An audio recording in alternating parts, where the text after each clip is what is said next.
Ok, muy buenas tardes, mis queridos alumnos y casi colegas.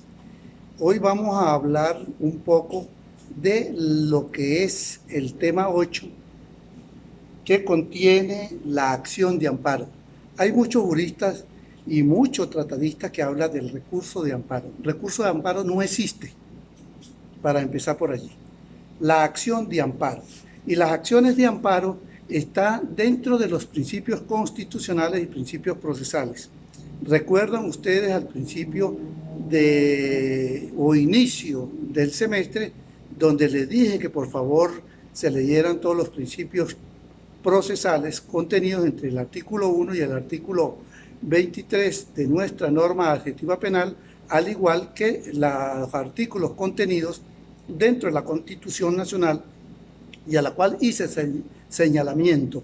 Uno de los más importantes es la igualdad que tiene las personas que convocan a una audiencia para una revisión de amparo o aquellos que acuden al órgano jurisdiccional para que sean resguardados por la violación o transgresión de alguna norma constitucional o de algún precepto y que no haya sido atendido por los jueces o por las personas que le violentaron ese derecho. Entonces, de manera clara, el artículo 27 de nuestra Constitución habla que toda persona tiene derecho a acudir a los órganos jurisdiccionales y ser protegido por el órgano jurisdiccional. Lógicamente que tiene que estar conjugado el artículo 21 de la Constitución, el artículo 26 de la Constitución, el artículo 27, que es de donde prende, donde nace, de donde emana la acción de amparo. De igual manera, el artículo 51, que es la pronta respuesta, la rapidez sobre ese procedimiento, y lógicamente que el 257 y el 253 de nuestra Constitución, que establece que el Tribunal Supremo de Justicia en su sala de casación, perdón, su sala constitucional es la máxima intérprete de la Constitución. Cuando yo digo esto, por supuesto que hay otros artículos, como es el artículo 49, que es la madre, la norma rectora de todas las garantías procesales y constitucionales contenidas en dicha norma constitucional, y valga la redundancia. Hoy vamos a hablar nosotros de la acción de amparo. ¿Cuándo pedimos nosotros una acción de amparo? Pues simple y llanamente cuando se nos es violentado nuestros derechos. Puede ser, como dice el artículo 44 y 45, inclusive el 43 de la Constitución, cuando habla de manera clara que una persona solo puede ser detenida de dos formas.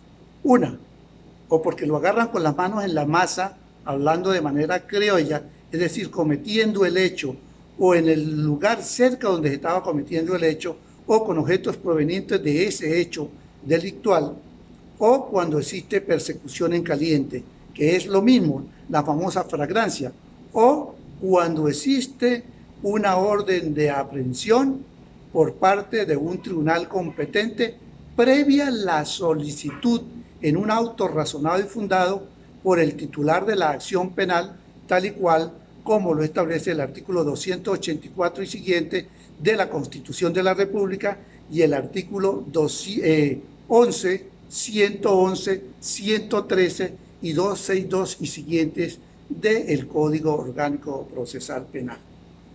Hay algunos que dicen que recurso de amparo, como decía anteriormente, no. El recurso de amparo no existe, ¿ok? La acción de amparo se pide ¿cuándo? Cuando vemos nosotros que la violación o el daño es eminente, ya existió. Yo no puedo llegar y decirle a un juez, ciudadano juez, necesito que me dé una acción de amparo o me ampare, porque seguro que cuando yo salga ahorita aquí a la calle, hay una patrulla de la policía y me quiere meter preso. Eso es imposible. Solamente hay un amparo, que es el famoso amparo sobrevenido, que eso es todo lo más en materia civil, que por ejemplo, una casa o una vivienda, al lado hay un árbol en el cual muestra señales de que puede caerse y me puede causar un daño a mi inmueble, entonces yo hablo con el dueño o con el propietario del inmueble donde se encuentra ese árbol, y si me hace caso omiso, entonces yo voy y solicito una acción de amparo. Entonces me amparo ante un tribunal, porque eso podría ser un amparo sobrevenido. Estoy seguro y convencido porque ya el árbol está dando señales de que puede caerse y lógicamente que puede causarme un daño material, personal, daño moral, etcétera, etcétera. E inclusive hasta daños irreparables. Entonces esa es la única forma en que yo me puedo amparar. De lo contrario, tiene que existir la violación de la norma para poder solicitar la acción de amparo. Dentro de este contexto y dentro de esta materia, tenemos que hablar también de la revisión constitucional. Esta revisión constitucional es un recurso, ese sí es un recurso de revisión constitucional. Esto para aclarar la duda que se presentó en la clase pasada, que me decía que fulano de tal, el magistrado tal, decía que se estaba violando la cosa juzgada, etcétera, etcétera. Fíjate, el artículo 335 de la Constitución de la República Bolivariana de Venezuela habla de manera clara, precisa y concisa que el Tribunal Supremo de Justicia, en su sala constitucional, sería la última intérprete de la Constitución, y lógicamente que al ser la última intérprete de la Constitución, las decisiones que se tomaren allí deben ser vinculantes para la otra sala. Pero decíamos en aquella oportunidad que la sala cualquiera distinta a la sala constitucional no es tribunal, ¿ok? No es tribunal. Si nosotros damos una lectura, estamos dando un pequeño repaso de lo que va a ser la materia hoy para poder entrar en materia como tal. Fíjate, lo que dice el artículo 335. Dice, el Tribunal Supremo de Justicia garantizará la supremacía y efectividad de las normas, principios constitucionales, será el máximo y último intérprete de esta Constitución. Ya le que está hablando del Tribunal Supremo de Justicia, es decir, todo el Tribunal Supremo de Justicia, que está integrado por 6 salas: la sala constitucional, la sala penal, la sala político-administrativa, la sala electoral, la sala civil y la sala social. ¿Ok? Dice, y velará por su uniforme interpretación y aplicación. Las interpretaciones que establezca la sala constitucional sobre el contenido y alcance de las normas y principios constitucionales son vinculantes para las otras salas del Tribunal Supremo de Justicia y demás tribunales de la República.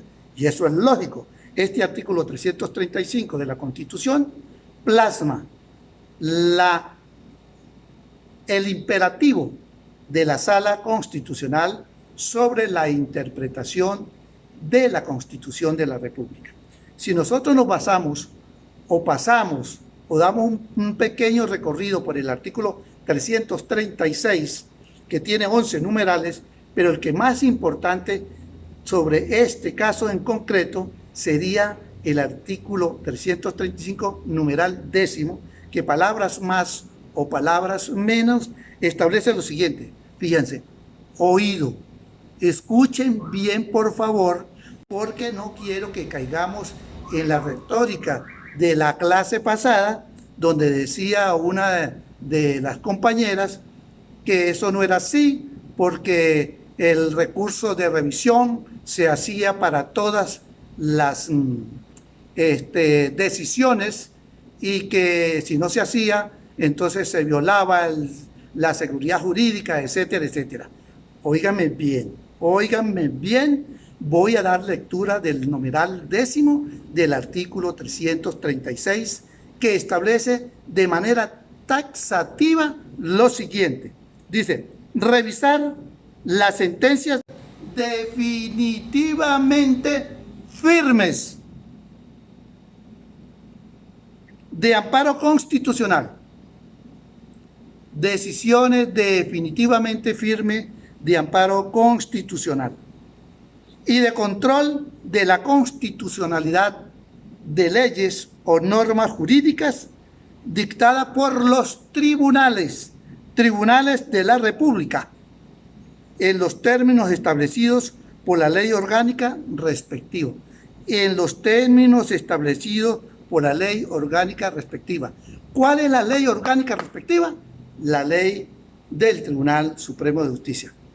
La sala civil no es tribunal. La social no es tribunal. La electoral, la penal, la político-administrativa no son tribunales.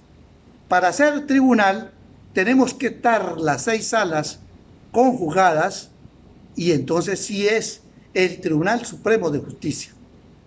Yo decía cuando estaba saliendo o se estaba proponiendo la Constitución, tuve la oportunidad de ser candidato a la Asamblea Nacional Constituyente de 1999. Por supuesto que no quedé porque estaba el galáctico o el ciudadano presidente Hugo Rafael Chávez Frías para ese momento estaba en su pleno apogeo y todo lo que él tocaba hacía como el rey Midas, todo lo convertía en oro. ¿Ok? Hoy en día todo lo convierte al revés, pero en ese entonces era en oro. Entonces todo que él nombraba, que él miraba o le ponía la mano, era como ponerle una varita mágica y lógicamente que se encaminaron con un famoso tubo, aquello que llamaban el quino, y ahí no había para dónde agarrar. Sin embargo, yo dentro de esta contienda electoral en aquella oportunidad, pues logré obtener 21.151 votos en 15 días que hice propaganda o contienda política.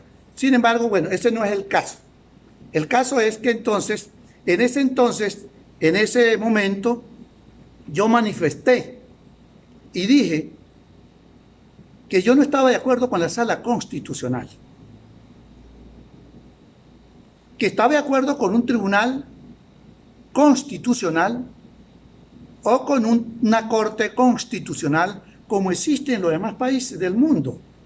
Y eso es lógico, y eso es viable, y eso es legal dentro de un país democrático, social, de derecho y de justicia. Y que si querían llamar la sala, porque les gustaba más el nombre sala que tribunal constitucional, y que si lo querían dejar en el mismo tribunal, que lo dejaran, pero aparte, totalmente aparte del Tribunal Supremo de Justicia, contenido con las siguientes 5 salas restantes. Allí sí. ¿Por qué? Porque podría decir la sala constitucional revisa la decisión del Tribunal Supremo de Justicia en su sala de casación civil, penal, laboral, etcétera, etcétera, etcétera. Allí sí, como lo dice de manera clara, de manera taxativa, el numeral 10 del artículo 336 de la Constitución. Dice aquí también que se deberá regir por lo que establece la ley orgánica. Fíjate, la ley orgánica del Tribunal Supremo de Justicia es inconstitucional. La primera ley del Tribunal Supremo de Justicia, que constaba de 24 artículos, decía en su artículo 5, en uno de tantos esos numerales, específicamente en el numeral 24, decía: el Tribunal Supremo de Justicia en sala plena podrá revisar las decisiones de las demás salas, inclusive de la misma sala constitucional. Y les voy a traer a colación un caso. Ustedes recuerdan cuando se fueron 3 magistrados de la sala electoral. 3 magistrados que no voy a nombrar ahorita, inclusive a uno que había entrado conmigo. ¿Por qué? Porque hicieron la revisión. Entonces lo hicieron que no estaba acorde con esa ley orgánica del Tribunal Supremo de Justicia para ese entonces. Cuando la Sala Constitucional, en un solo caso, habían 4 pronunciamientos de los mismos integrantes del Tribunal Supremo de Justicia en su Sala Constitucional y con contextos totalmente diferentes. Qué difícil era ponerse de acuerdo 7 personas que integraban o que integran la Sala Constitucional.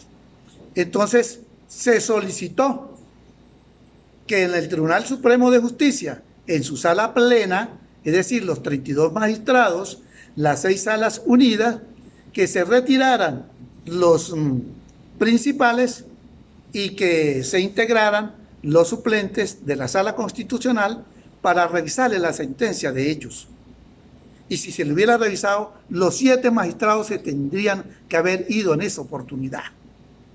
Sin embargo, hicieron una jugada en la cual, a través de malamañas, de lo que llamamos nosotros un entrabamiento jurídico malévico, se salieron de él y de inmediato se montaron sobre la ley orgánica del Tribunal Supremo de Justicia actual. Y si ustedes ven, en el artículo 5, en el numeral, creo que es el 4, si la memoria no me falla, establece lo que establecía la ley anterior, pero para la sala plena. Aquí dice, la Sala Constitucional podrá, por mandato del artículo 335, oíganse lo maléfico que son ellos, podrá revisar las decisiones de las demás salas. Se subroga para él la autoridad y las únicas salas que pueden dar acción de amparo es la sala electoral y la sala político-administrativa. Del resto, a las demás salas le quitaron. Y, por supuesto, que las demás salas tenían el derecho de hacer revisión constitucional cuando hubiera violación de la norma constitucional, tal y cual como lo establece la Constitución, pero debido a su materia. Esto no quiere decir, ni se le parece, ni siquiera en lo más mínimo, del recurso de revisión constitucional que hablamos en la clase pasada, que dice, la revisión constitucional en materia penal solo se hace y se da para la sentencia definitivamente firme condenatoria cuando se demostrare en lo del artículo 462 en sus 7 numerales, se demostrare la total inocencia y allí aparece. Yo creo que ustedes lo recuerdan en ese entonces. Entonces, no hay que confundir la gimnasia con la magnesia. Lo que pasa es que con esta tramoya que hicieron, pues ellos se subrogaron. Entonces dirán, no, pero es que eso está en la ley orgánica del Tribunal Supremo de Justicia. Ahora yo me pregunto a ustedes, casi colegas, que están a la vuelta de la esquina de ser abogados de la República, defensores del verdadero derecho positivo. Entonces quiere decir que por encima de la Constitución vale todo, por debajo de la Constitución nada. Porque la Constitución dice una cosa y la ley orgánica dice otra. Y de acuerdo a la pirámide del Kelsen, si ustedes recuerdan un poquito, por favor, decimos que Constitución de la República, decretos suscritos y ratificados por la República, leyes orgánicas, llámese sustantivas, adjetivas, y sigue bajando hasta llegar a las ordenanzas. Cuando se estaba trabajando para la ley orgánica del Tribunal Supremo de Justicia, me invitaron a mí a los debates en la Asamblea Nacional. Como invitado, estando allí, varios diputados, varios magistrados, empezaron a darme casquillo. Pero, magistrado, usted que es doctor en Derecho Constitucional y está en la sala civil, ¿por qué usted no? Digo yo, mejor no, dejen quieto al que está quieto. Porque si yo paso a hablar, de seguro que no les va a gustar. Y eso era publicado, eran debates públicos, televisados. Y fue tanto el casquillo, y como dicen en mi pueblo, el chinito que es llorón y la mamá que lo pellizcaba, pues me subí. Me subí, entonces empecé por decir algo. Constitucionalmente hablando, la ley orgánica del Tribunal Supremo de Justicia es inconstitucional por esto y por esto. Oy, ahí me echaron la cruz.